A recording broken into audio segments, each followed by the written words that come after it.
ស្មោះត្រង់រួចយើងលូកដោយក្បង់ទឹកចែ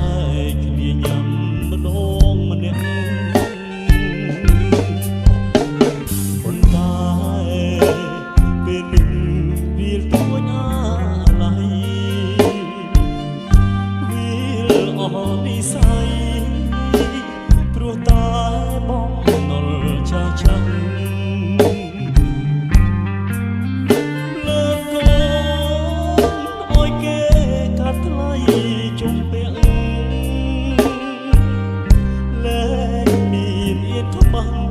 បំបែកបំបាក់អោយយើងស្ទើរស្អីគឺបងដឹងប្រលឹងមិនខ្លាំងចិនដាប៉ុន្តែជីវ៉ាត្រូវស្រោស្រង់គ្រួសារស្រីបងសូមអរគុណដែលអូនមានចិត្តភក្តីឈុំយំទៅចរណៃថ្លៃអើយបងជូនព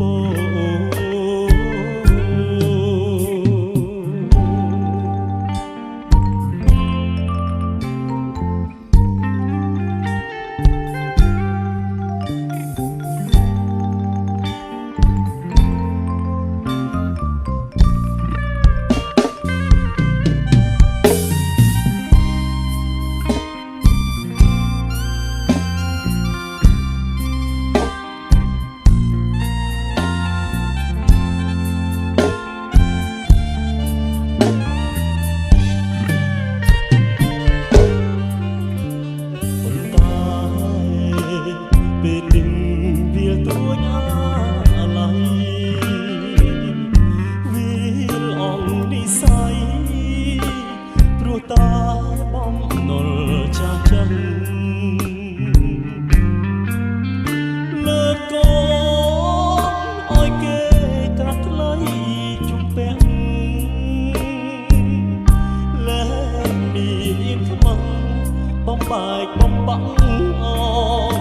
យើងស្ទើរខ្សែគឺបងដឹងប្រលឹងមិនខ្លាំងចិនដាប៉ុន្តែជីវ៉ាត្រូវស្រោចស្រង់គ្រួសារស្រីបងសូមអរគុណ